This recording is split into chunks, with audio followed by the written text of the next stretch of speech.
Say nutrition. Of course, we tubeera ku mirimu gye tukolera oba ma office ag'enjawulo oba eyo downtown yonna gy'oli. Sometimes to get we get so busy ne tubeera n'emirimu mingi nnyo egy'okukola ne tubeera ne reports ez'enjawulo ez'okukola ne tubeera kugamba n'ebitotolodde nga tufunye budde bwa kulya naye at the end of the day bw'otalya mmere eyina engeri gy'ekosaamu engeri gy'okola emirimu gyo. Yes, so that's why olunaku olwaleero tulina certified nutritionist Jenny Tumukunde era nga yeewaayo okulaba nti munanga abantu bakola ebintu ebibakulaakulanya oba ebibayambako okukola emirimu gyabwe naye nga bakozesa emmere ey'obutonde n'engeri n'okukyusa lifestyle. Awo nno yeewaddeyo okulaba nti ajjambifo bwe biti corporate spaces na training abantu oba n'ayogera nabo ku engeri gy'olina okulyamu n'engeri gy'osobola okuyambibwamu okukola emirimu gyo munange nga tokooyekooye tofunye tulo towulidde nti oli fatigued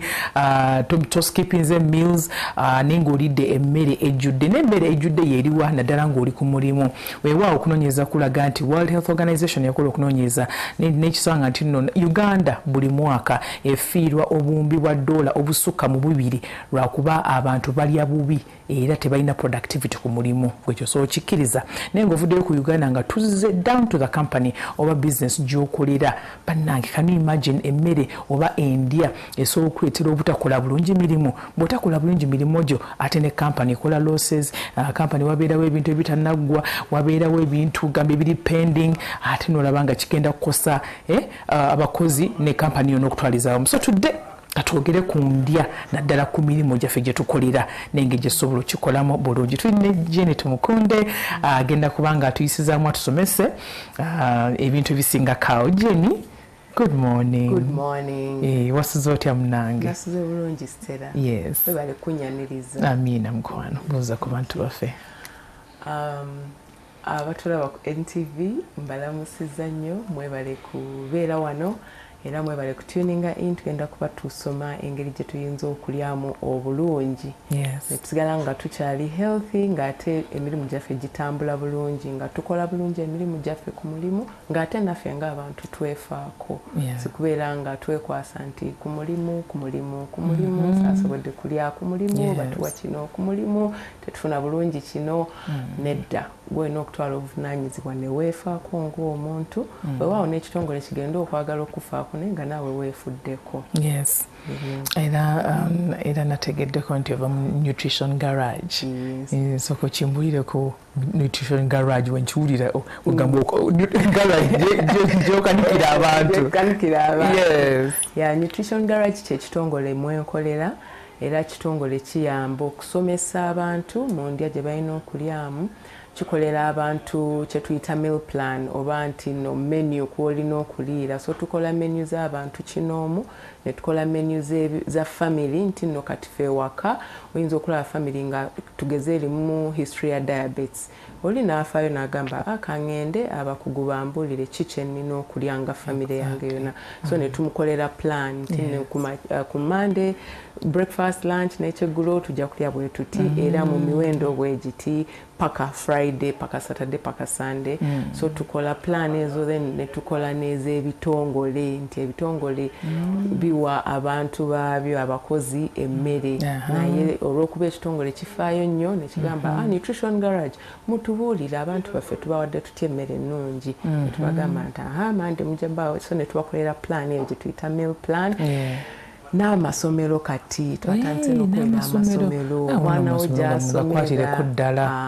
abaana ennaku zino ndowooza mubalaba omugejjo mungi diabetes mu baana mungi concentration levels ate ng'amasomero gaffe ag'ennaku zino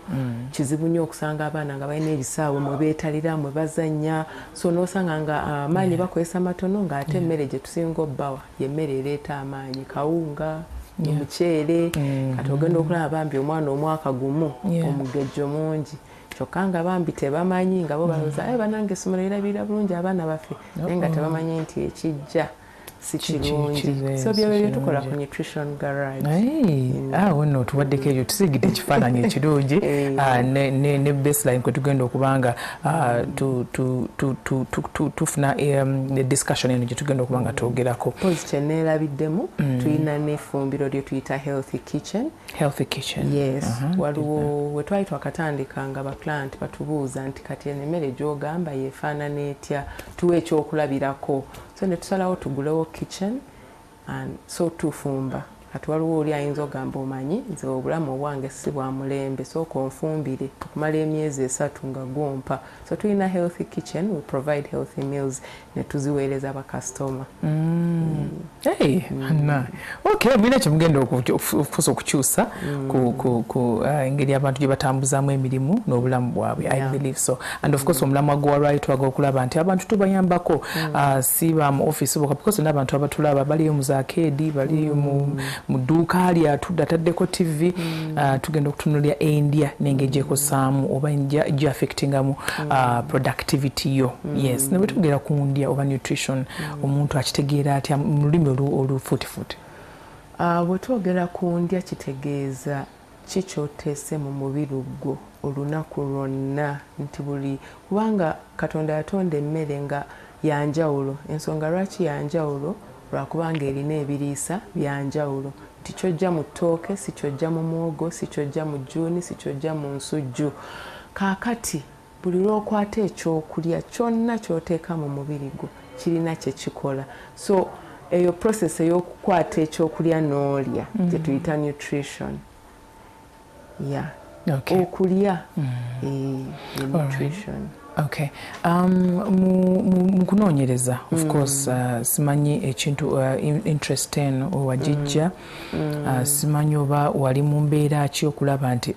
oba kankolewo ekintu bwe kiti so buli gye kyatandikira go getting interest mu mmere n'endya y'abantu.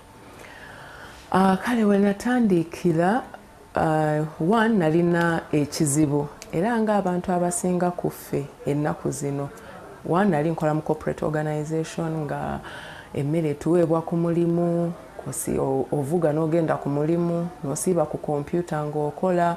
n'ogenda ku lanchi ogendera mu elevator n'okkirira mu cafeteria n'olya n'oyambuka n'oddayo ku desk n'otuula oregulera n'oddayo mu cafeteria paka mu basement n'olinya emmotoka yo paka ewaka n'otuuka ewaka era n'olya ekyeggulo. Nagenda okwesanga nga omugejjo gwompitiriddeko naye omugejjo si gwe gwokka ogwampitirirako. Nagenda okulaba nga ntandise okufuna obulwadde bwe tuyita lifestyle diseases, obulwadde obujja mpola mpola olw'okubanga engeri gye nali ntambuzamu obulamu bwange nti nno sirina kyamaanyi mirimu gyangalo gye nkozesa sikola exercise ate nga bambi sigamba nti nali saagala naye ng'obudde sibulina nga nva waka amatumbi budde nzira waka kiro so ng'obudde sibulina era nga abasinga ku ffe. So nagenda okulaba nga ku myaka emito ddala omugejjo gw'amaanyi nga ndi mu kiro 100 ziri ziswaza n'okwogera naye kati nga buli lwengenda mu ddwaliro oba ogenze mu ddwaliro oba Continental abasawo bakukubira enduulu ne bwe namala okuzaala era nga bankubira enduulu toli bulungi oli mulwadde ogenda kulwala ogenda kufuna pressure ogenda kufuna buli musawo nga nkubira enduulu bw'otakyusaamu ogenda kufuna pressure amagumba ogamenya kwegamba. So nentuula ne ngamba kati nkoze eki so nga abasinga era ku ffe nentandika okukola ki okugenda ku Google nti how can I lose weight, how can I reverse this situation. Nentandika okukola juice nalaba nga ekimu ku bintu by'oyinza okukola kye bayita juicing nentandika okukola juice nga mwekolera nga wange nga wakunyamba naye nga gye ntambulira eyo of course mbeera ne kaboto kange aka juice nga bannange bandaba nga bagamba naffe twagala era omugejjo ne kukola ki nekutandika okukendeera so abaali graduate change kubanga zijuice ezo ziri mu fiber kuyamba okusigala nga oli mu kufa ebbanga ddene kuyamba okubeera nga ogenda mu toilet frequently nejjawo constipation netandika okulaba nga skin eyali ejjudde embalabe etandise okutereera so nga n'abandaba abawala be twakolanga nabo abalala nga tukola nabo gym nga bangamba naffe tukolere juice naffe tukolere juice bandi awo nga n'abalala abavuddewo abasawo baabwe nga bajja musawo yagambye enywe juice ng'erimu bino ginkolere so nentandika ogikola nali nkolera awo enaalya mu katale so wenalabanga kati demand egenze waggulu nentandika okunoonya ekifo so mukama n'atuwa ekifo ekirungi twafuna ekifo ne tutandika naye olw'okuba nga nali sirina bukugu nga byenkola mbikola just ku magezi ga Google nengamba kanoonyeeyo omuntu eyabikugukamu ajje atubuulire kubanga obuyinza okutabulira omuntu juice ate nemukola bubi olaba so nenkubira omukyalo omu twasoma naye nga nutritionist waliwo course gye twasoma naye nemukubira nemugamba nina kino ekirooto njagala kuyamba abantu bwenti naye saasoma nutrition oyinza okujja netukola ffenna nze okutabula juice kati nkumanyi naye njagala gwe obombuulira kuba katwetandisa okufuna abantu ng'ajja n'akugamba bwe ndi ampulira omukuto mungi oba what you call bloatedness naye kati awo nga simanyi nga you can't rely on Google for your life or for another person's life so nenkola ki nemugamba so ng'ajja omuntu bw'ajja ng'amulaba n'abaako kyamuwandiikira abamu nga si juice nga bingi kati nga byenjogeddeko nti amukolera plan nti kati tandika okukyusaamu endya yabwoti yasobola tutyo bwe twatandika tutandika nutrition garage era we tuli kati myaka 4 essira mwaliteeka ku corporate working spaces lwaki kubanga abantu abakolera mu office tulabanga bali bulungi walioka AC emmere nga bugami naye waliko mu corporate space emmere weeri bufe weeri katugamba kati emmere bwebanga ya mmere ya butonde ejjuni muwogo biki byonna mukyere ate bwembirya bugamba how does it affect my productivity kakati bwe twamalanga omwaka mu business ne tugenda okulaba nga abantu abeeyongera okuyingira mu nutrition garage bantu ba corporate kubanga wayingira omubuuza okolera waawe n'emyaka gyenkana ki emirimu gyo gifaanana gitya kubanga emirimu gyokola gye gitubuulira endya gy'olina okulyamu okudesigningira ki menu yaffe oba giyite meal plan katwagenda okizuula nga abasinga bali mu ze twandiise corporate organizations kubanga emirimu gyayo egisinga office work naye ng'ate bambi sinti bokka aba corporate betukolako nga bw'oyogedde kati emirimu kati ng'egy'omwaka edyo omuntu ali mu dduuka lye atunda ebyamaguzi bye asiiba atudde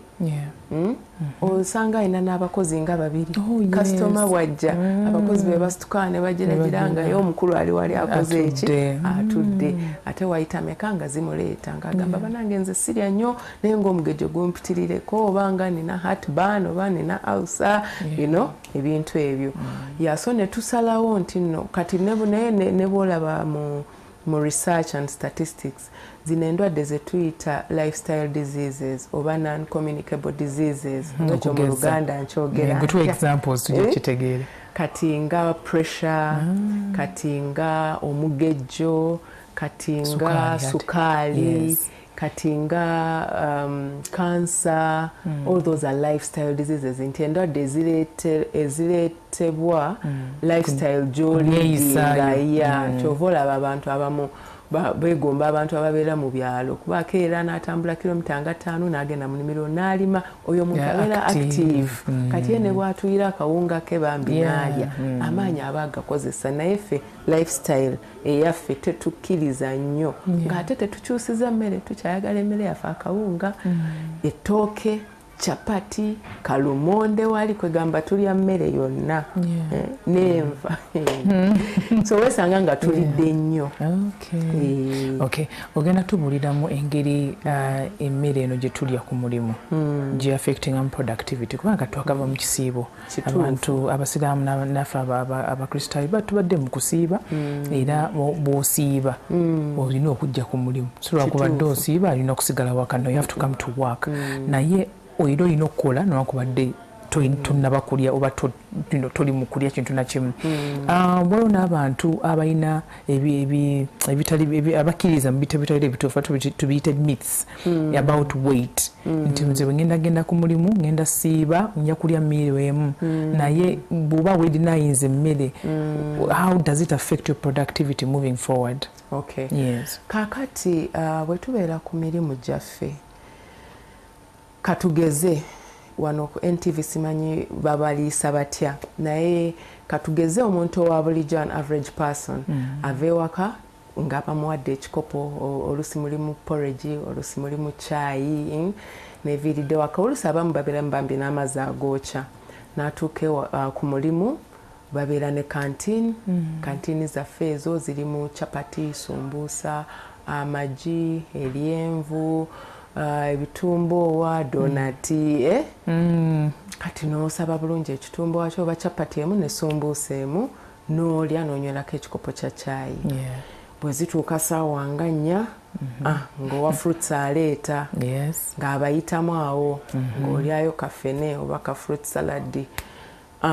Bwe ziwera ssaawa 6 nga babagamba nti engeri mu kitongole gye muli abangi lunch esavingibwa okuva ku ssaawa 6 paka ssaawa 8. Ssaawa 6 wuuyo ogenze tusookeyo ng'emmere tenaba mbi ne musookayo n'ogenda n'osavinga buffet zaffe ziriko emmere yonna nga bunjogedde n'enva n'okwata ku nkoko n'okwata ku nnyama n'okwata ku kyennyanja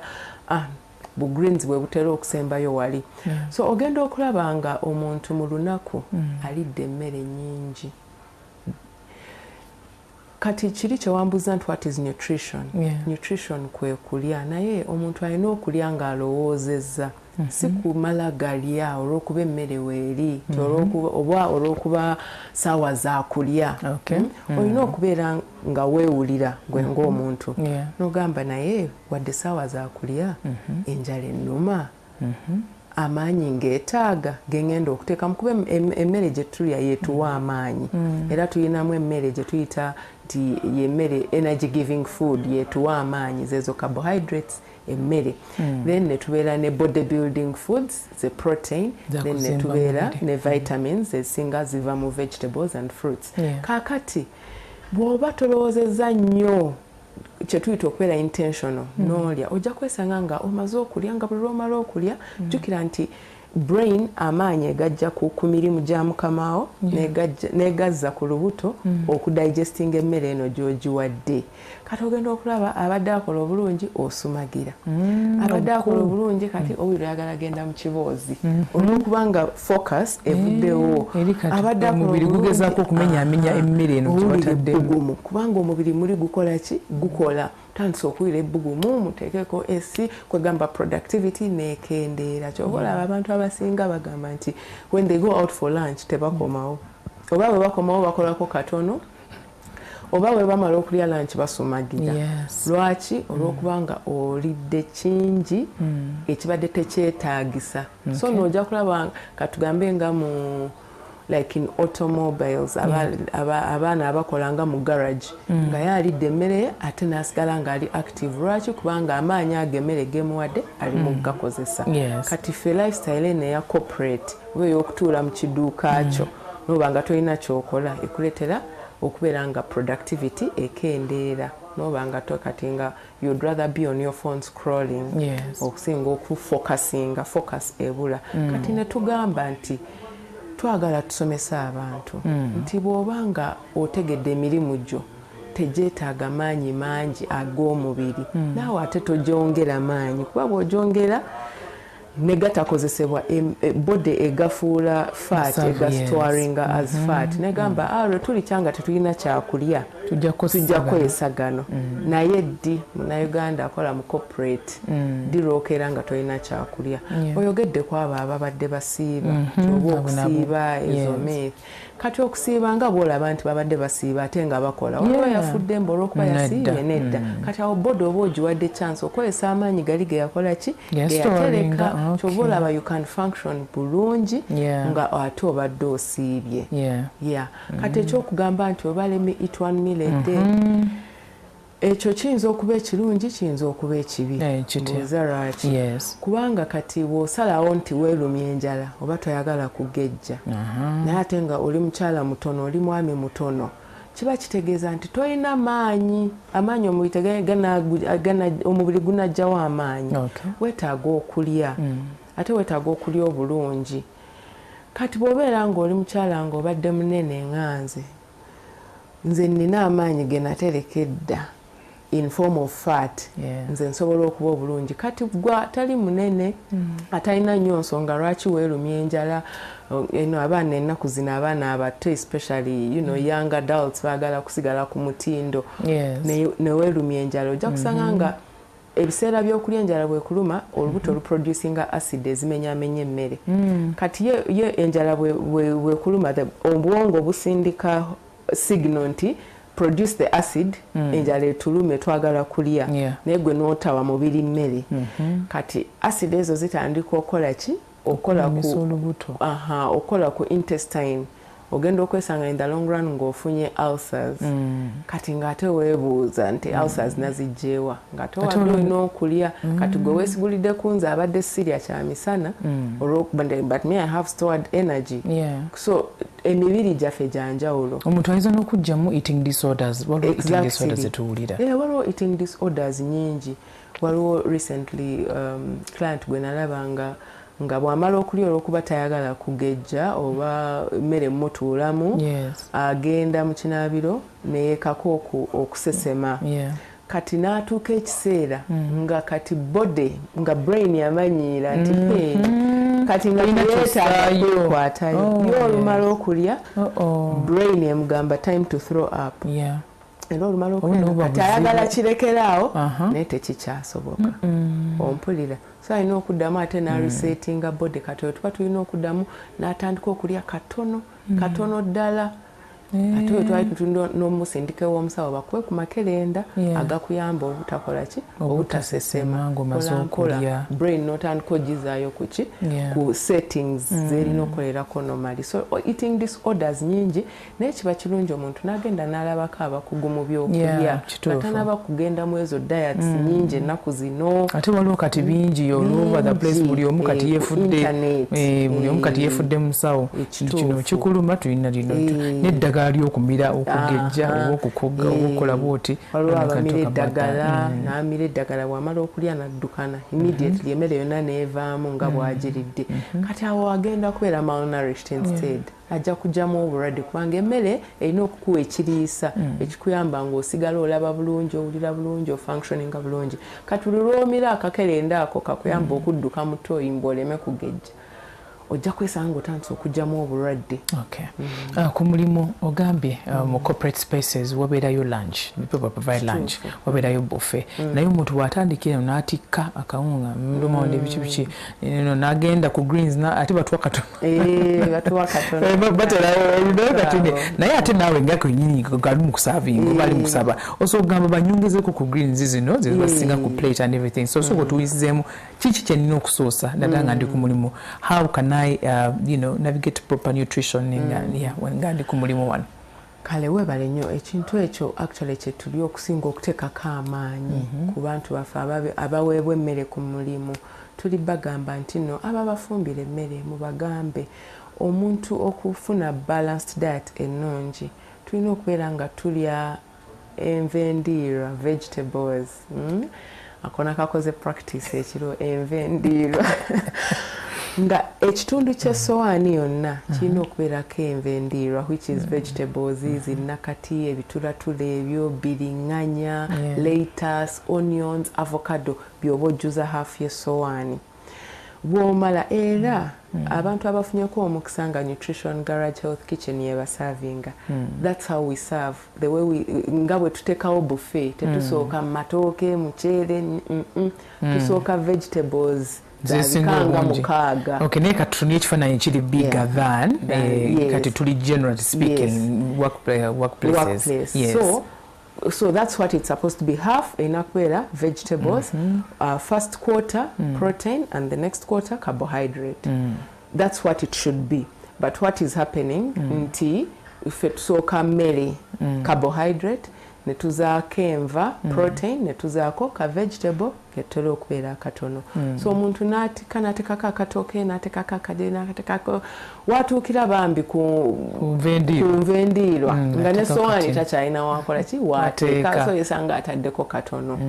so ogenda okulaba nga ataddemu energy mungi gwateetaga ate ng'enva endiirwa tezirina maanyi ate nga ze zisinga okubeera n'ekiriisa. Njagala ompe ekyokulabirako ng'emmere weeri bufe yiiyo ongambye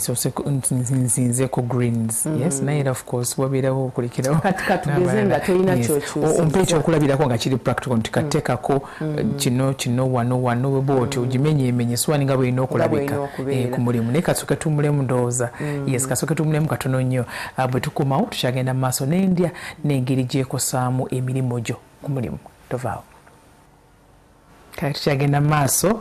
ne program webale nnyo okuba ng'okyekumidde wano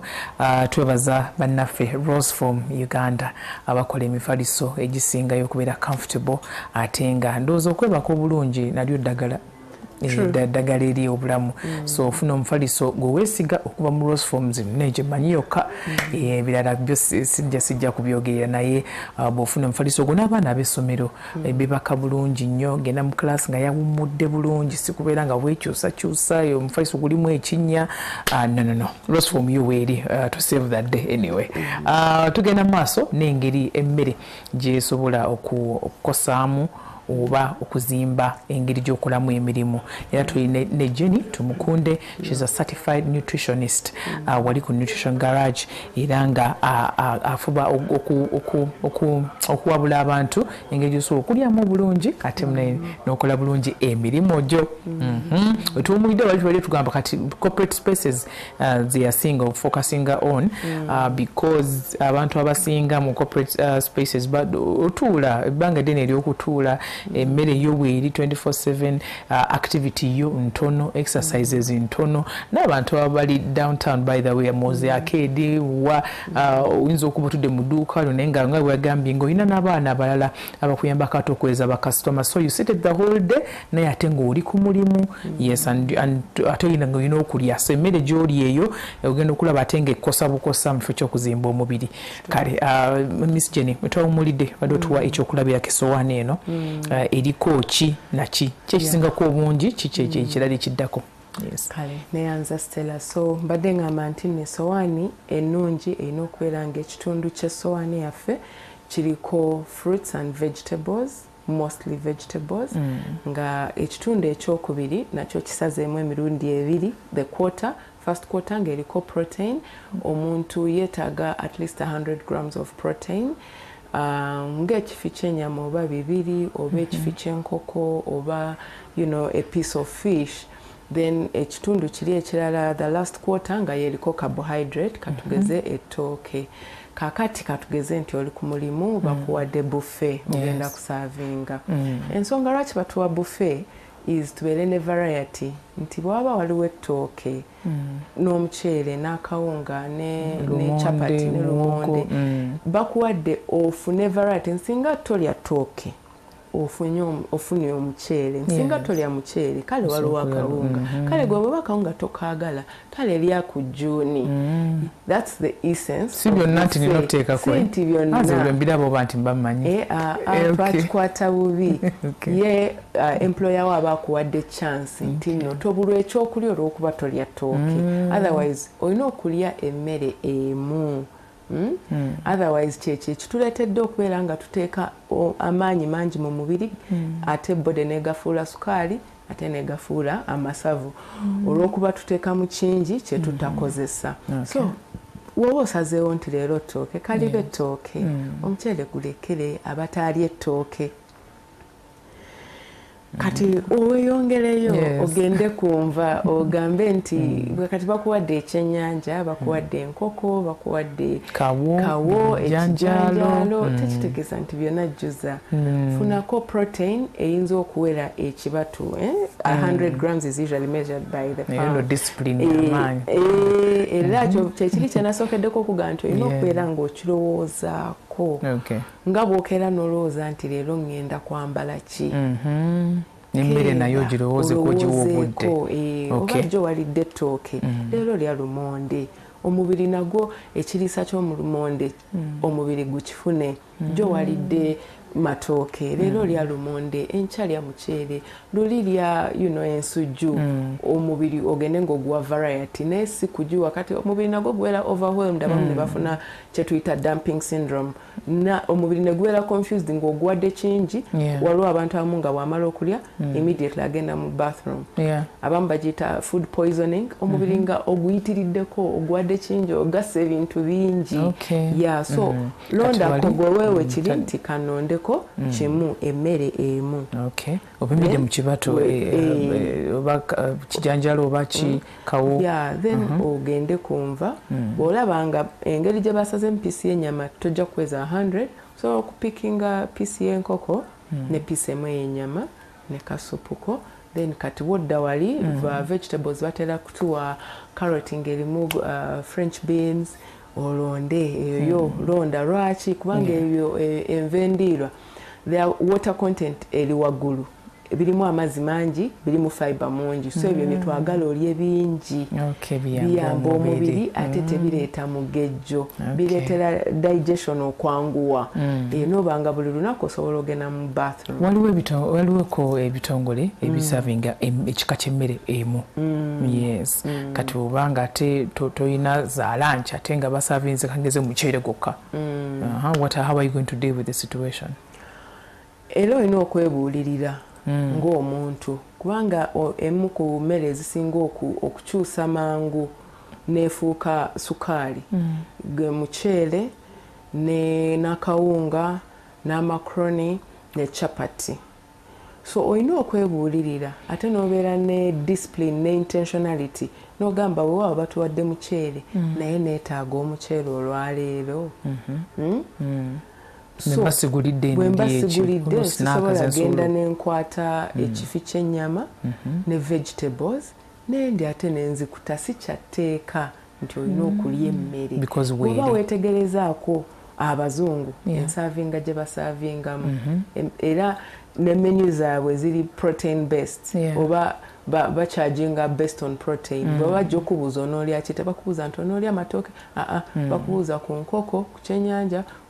ku nyama ku steak onoolyako ki obusoba tebuze note tutandika program nongamba ati nno nompa examples ez'ensi ezifudde emmere eddagala era njagala nandisabye producer Daniel oba Director Newton atera ekifaananyi ekyomukyalo ono because muyinza okugamba biri bya social media photoshop omuntu nga yatandika nga alina omugejjo naye ate olwa discipline mundya sinakuduyiro by the way endya nga yesoose ate n'agenda nga adda mu shape bulungi nnyo so ekifaananyi ekyo if they have it nga bwe kijja tujja kuba otyo muyinza okulowooza just look at that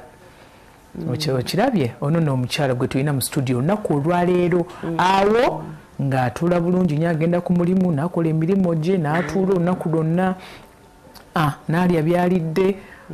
kati awo yoyo kati size yeri recent eyo giraba look how toned she is bananga kosa mmere and look at that so from that ebifaananyi byemulabye ku screen to omukyalo from that to the person atudde wano mugundi mu studio zaffe olunaku olwaleero you can tell the difference naye nga tukozesa mmere twogereko ne ku hydration sometimes osiba ku muno naye nga tunywedde mazzi tukoze eki tell us about hydration n'engeri gyesobola okuyambamuko okuddukanya obulamu ku mulimu. Hydration is very critical. Omubiri gutambulira nga 9 ku 10 ku mazzi. Era hydration, proper hydration mazzi, water.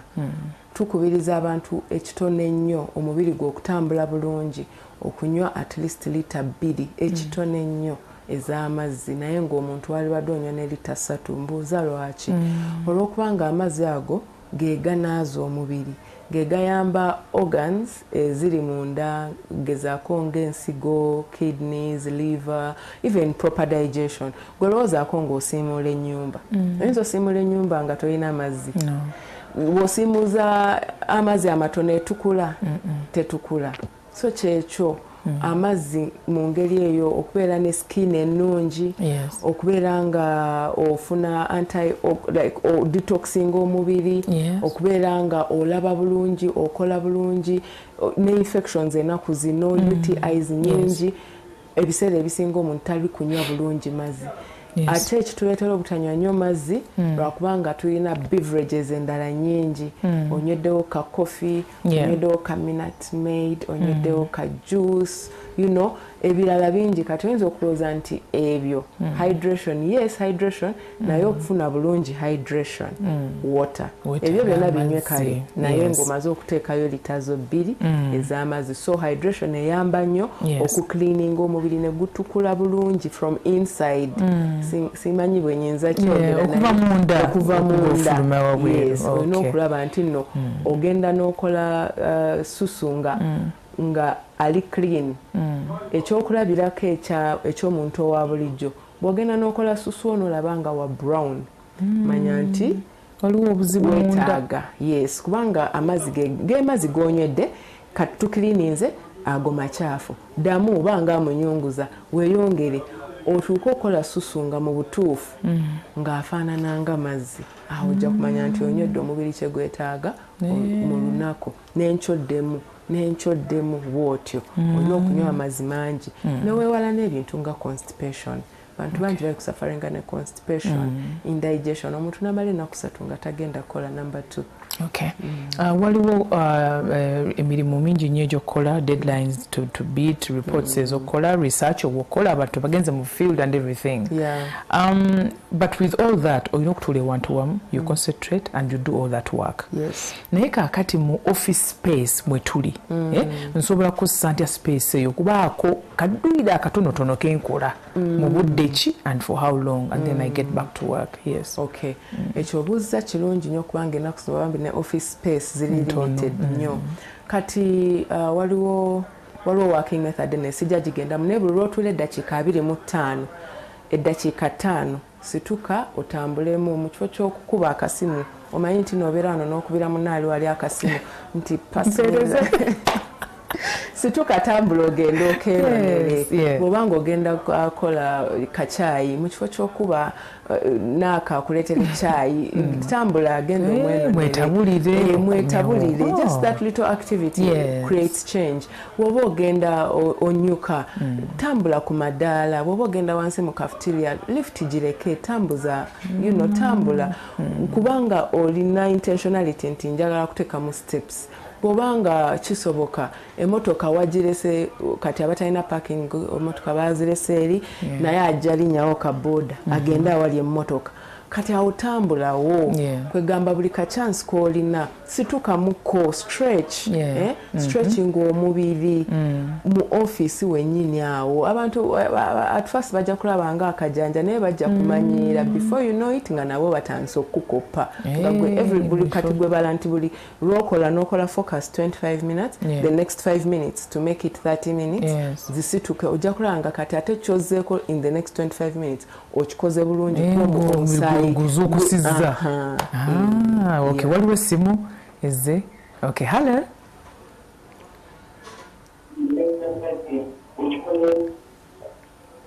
yes please wangi ssebo oba nnyabo yes hello ssebo wasuza otya emunange so ekibuuzo tuli mu kwogera ku endya n'engeri gyekosamu emirimu avuddeko okay tuyongere maaso tunafunayo so olina okubeera intentional bw'obanga gwaka space mukalina wambi waliwo n'abamu abaleeta abantu abakozesa dduyiro ku mirimu bambi mugende mukole dduyiro after work babateerawo avuddeko okay babateerawo at 5 musooke mugende mukole exercise tukimanyi mulina okunona abaana ku masomero mulina okubiitinga jamu naye ebyo byonna toli kwefaako sooka weefeeko ng'omuntu eddakiika 3 okole duiro wali babaletedde ku mulimu babaletera bambi dance classes aerobics bambi mubigende abamu balina subscription to gyms mugende muteekemu ki emmere eri gye walidde olunaku lwonna amaanyi ago gakole ki ogakendeze bw'otagakendeeza gajja kwerippako otandika okugalaba nga gakoze eki gakozezza omubiri wabadde ekyokulabira kuno kakati nga wano tulina abantu abali mu office bo batambuza administrative work tulina n'abalala nga tebadduse mu field okugenda okusika amawulire okunoonyereza and everything kati abantu abali mu field oba kati downtown kati waliwo abagenzi okuyiribwa okufuna engoye ngatto biki byonna products and everything endya y'emmere eyawukanamu nkuba abantu ababiri eyawukanamu olw'okubanga kati gwasigadde mu office amaanyi ag'omubiri okweseza matono ate tetukulaba ngo ekikuliisa akawunga n'omuceere ne chapati agamaanyi togeetaaga era omubiri gugenda gatereka so nga ate oli bambi avudde mu field wajja n'ateekako akawunga ke understand togamba bugambi nti olw'okuba Peter agenze alidde akawunga munaye kalabise bulungi ku sowaani ya Peter nange kandi Peter asiibye atambula What's wrong? Oh.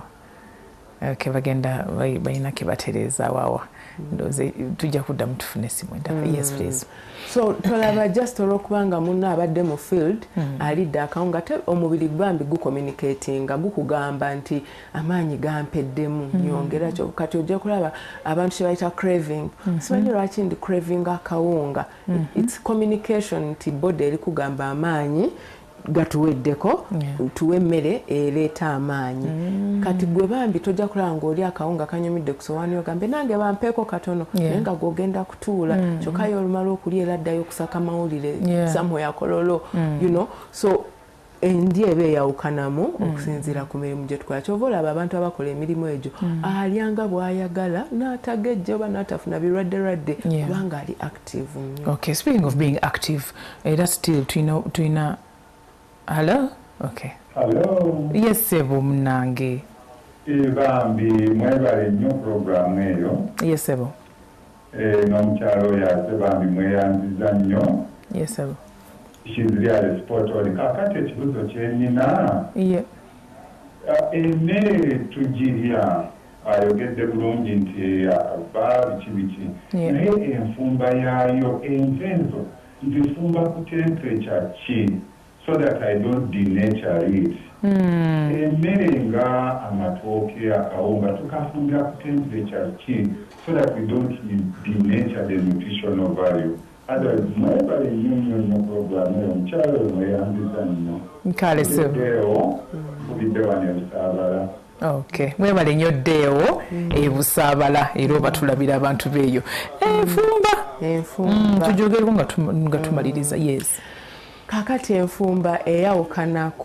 ku bintu bingi naye nga waliwo especially envendiirwa zirina ku steaming bwoba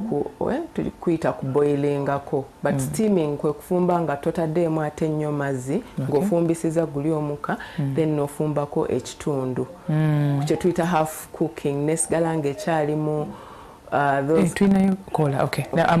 Tugenda kimaliza mwami Deo. Hello? Yes, please. Ejendi munaye wasuza otya mukwano? Amin. Nawe balina okutumbula.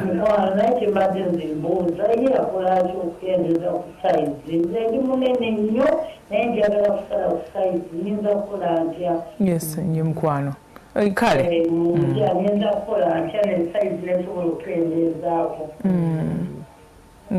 Okay, webale nnyo webale ddala mukwaniro ekibuzo ekyo Jenny agenda kuba tumalirize enfumba then tuddeko omukyalo ono kati ku nfumba eyo first of all waliwo ebintu bye tuyinza okulya nga tetubifumbye wadde omaliza greens tuzifumbeko half cooked zibeere nga tezifumbiddwa ku jerebeera kugamba n'amazzi gali nga gavaamu kala yaago steaming akoyisaamu akaliro katono tukuyita ku branching ayisaamu akaliro katono just nti wemubaamu akawuka konna konna kafe notekemu omunnyo nakatunguluko oba whatever kyonna kyoyagala okuteeka oba ne some spices then you eat then kati waliwo bye tulina okulya nga bibisi nga salad. The lettuces, the carrots, woba olina chance erya carrot gimanchinge nga mbisi. Carrot embisi eyawukanako ebeera ne simanyi bwakita mu Luganda but active enzymes nga ziri raw which are very good for our digestive system. Then kati waliwo emmere emu nga kati nga lumonde muwogo era okugirya olina okugifumba bulungi naye kati woba olina chance erya muwogo gwe tusteaminze oba mu ndagala asingako ate oli gwe tusudde mu butto kuba kati mu butto oyongeddemu butto ku muwogo okendezeza ekiriisa naye wali ali steamed ekiriisa kyonna kiba kikyali intact. Kakati n'ebintu ng'ennyama waliwo kati olaba ng'ennyama eyo abazungu bagirya nga kyenkana muba mulowooza teyidde naye ebeera okay kubanga ebeera erina gye bayita oba medium roast oba red meat red si brown olusinga ekyavaamu n'akasaayisayi kati wali baba bagiyisizaako katono okuttamu bweba erinamu any bacteria or what negita but ebeera very good kubanga ebeera erina microorganism eziri alive which are very good for our digestive system. Kati enfumba kati omuntu atulaba right now kati era Abannayuganda kati ngenda bakubiriza nnyo okugezaako nnyo okulya emmere gye tusteaminze enfumba yaffe eri ey'edda nti oyinza okukwata akanyama ko n'osuulamu ennyaanya katungulu green pepper n'oteeka ku kaliro katono n'ebeerako okumala ebbanga oba mu box ne bateeka ku nguluwe simmering nejja mpola mpola naye kati awo obeera ogenda kufunamu ne mu magumba g'ennyama gonna ne tujjamu kalushamu yenaalimu naye kati ffe tuba tupapa twagirwa pressure cooker kikuba mulundi gumu mangu awo tofunamu ng'oli eyateresa akanyama ke ku kaliro akatono the whole day. Then also tukendeeza okusiika n'olya omuceere omusiike n'olya chapati nsiike n'olya ennyama nsiike ne ka greens baakasiise kwegamba oyo obutaaba mungi nnyo era ekinaavaamu tujja kuba bulwadde. Tulinayo ekibuuzo nga tetunagenda ku oli omukyala bambi yabuuzza omuge about omuge. Hello. Yes, hello, good morning. Good morning. Fine, this is at Devi, Uganda, calling in from BNB. Okay, yes, at Devi. Yes, now my question is how we strike a balance between the food that we love most and balanced diet. Because sometimes we might find that we actually eat the food that we prefer more. More than considering the balance there is. Let's say if someone is accustomed to eating maybe a poke, you find that this is actually the food that they eat most of the time, day in, day out. So my question would be, how do we strike a balance between the food that we actually like most and balance there? Okay. Thank you so much. That's a good question. Thank you. Okay. All right. Tusooke kuli omukyala yabuza engeri gy'okusalamu omugejjo gw'ekikola otya. Briefly before we get to yes. Okusala omugejjo nze okuva lwe nasala omugejjo nina okukkiriza nti oli ki ky'olya. You are what you eat. Kendeeza emmere gy'olya. Ffe nga Bannayuganda generally tulya nnyo. Kendeeza emmere gy'olya. Nywa amazzi mangi nga lita 2 n'ekitundu n'okwongerako. Kola exercise. Kola dduyiro buli lunaku totuula lunaku lulamba. Dduyiro nno tuyinza odimwogerako nga abantu balowooza genda mu gyimu naye n'ewaka kola emirimu totuula ate n'otuma abakozi buli kimu. Keera fumbira abaana simula ennyumba yoza ebintu yoza engoye beera active. Emmere gy'oba otaddemu kendeeza ku mmere n'ebyolya kyusaamu. Si kyatteeka nti nno breakfast erina kubeera chai na mugaati oba katogo. Osobola okukola smoothie. Osobola okukola smoothie nga mulimu ki nga kati katugeze nga nze smoothie gye nanywedde ng'erimu a bit of oats, half a banana, oat milk, amata agava mu binyeebwa mu nuts. Nentekamu some chia seeds nensuulamu ne avocado nembi blendinga nembinywa nenzikuta nembeera bulungi. Biyamba omubiri obutawira nga nzikuse nnyo ng'ate nina amaanyi ng'ate ndi healthy. So kyusaamu tandika okulya bye tugambye nti kendeeza eri emmere yonna lya emmere emu n'enva emu ne greens nnyingi. Tolya nnyo kyaggulo leeti. Ekyeggulo ekyo kituleetera nnyo omugejjo era nze ekyeggulo Stella nakyesonyiwamuko kubanga bwe ziwera ssaawa emu nga sinaba kulya kyaggulo kiba kigenze so n'ekyeggulo ekyo jjukira olidde ate ogenze kwebaka ate olidde emmere yonna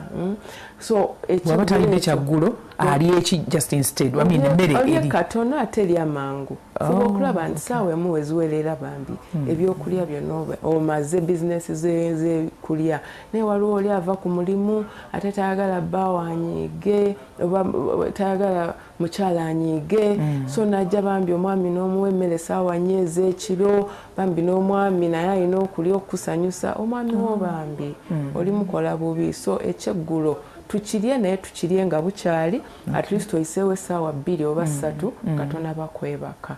byebintu ku bimu byenakola nsobola okulya instead of dinner kati ngoyo mukyala asobola okulya nze kati enjala bwennuma nywawo kacaayi kange akakalu oba ka green tea sobola okuliirako ebinyeebwa sobola okuliirako ejjefumbe sobola okukulayo ekikopo kya oats oluusi osanga nga bw'ogambye emirimu gitutte tolidde bulungi kyamisana ng'enjala ekulumamu ne bwe mba nsazeewo nti kati nnyinza obuuza omwana nti leero waliyo ki nokugamba oba amatooke biki mugamba mpaayo ekifi ky'enkoko nendi ekyo nekimaliriza oli striking a balance between emmere gyoyagala kakati example gye nakuwadde woba olina olugoye lwo ng'olwagala nnyo olwambala buli lunaku tolwambala buli lunaku kati naffe tulina abantu baŋŋamba nnyo nti ate emmere ewooma gye mutugamba okuleka naye tekitegeeza nti ogenda girya buli lunaku kati nze omuntu wambuuza mbu kyogamba Jenny tokyalya chips nzirya naye sizirya buli lunaku kyekimu kati obulamu bwo bwagala okusinga emmere olondewo eri emmere gye weetaaga kati eno gyo preferringa ogiryengako once in a while naye si buli lunaku. Thank you so much. Olina event coming up, please talk about it as we finish. Tulina kati okusomesa kuno twagala kutwala mu offices kati twayise offices kuba tetusobola batuukirira muli bangi kati twabasabye mwe ba organizations ba business owners abali mu zi arcade abali tugenda beera kanguyite ng'omusomo twayise ba human resource managers ne ba CEOs nti mujje twogere ku ngeri gye tusobola okuyambamu abakozi ku mirimu gyaffe mugenda kufunamu mutya nti abakozi tebagenda kubeera nga tebakola mirimu gyabwe productivity gye tuyita productivity tugenda bayigiriza nti bw'oba omuwadde buffet ogimuwadde otya tugisavinze tutya era bagifumbye batya tubyogereko tubiteeseeko tweyambe so tugenda beera ku Sheraton ku Lwokuna luno okwosenkya nga 26 okuva ku ssaawa emu paka ku ssaawa 6 so kyalibadde kirungi bw'oba otulaba ogambe bosi wo ogambe manager wo nti mugende muwulize kye batugamba mujje mututeeseze kubanga omukozi agenda kubeera emyaka 10 emyaka 10 kyetaaga n'abeera nga aveeyo ku mulimu nga musanyufu kale Nutrition Garage noza bambi I know abantu abalina ddala omugejjo nga baagala okukozesa emmere okubeera nga bamanaginga weight but they can reach out oba bakeere ku online waliwo Nutrition Garage tusangibwa Kiwatule ku Andex Fitness Center Nutrition Garage osobola okujja n'oyogera tulina ba nutritionists bangi n'alaba gwe kiki nakubuulira ekyokukola naye osobola n'ogenda ku online at Nutrition Garage obeera otufuna n'okola appointment ne tusobola okuba nga tukuyamba okumanya for you what's your problem ekizibu kyo kiyinza okubeera nga si kyekizibu kyange kale tuyanza nnyo tuyanzege Jenny tumukunde from Nutrition Garage bwetyo bwetutambuza ensonga y'emmere n'okuba nga etuyambako productivity oba n'engeri gye tukolamu emirimu gyaffe ebadde mboozi nnungi nnyo nammwe abakubye essimu mwebale nnyo mwebali eddala Director Newton Daniel thank you so much n'abali mu Spark TV control room ne mwebali eddala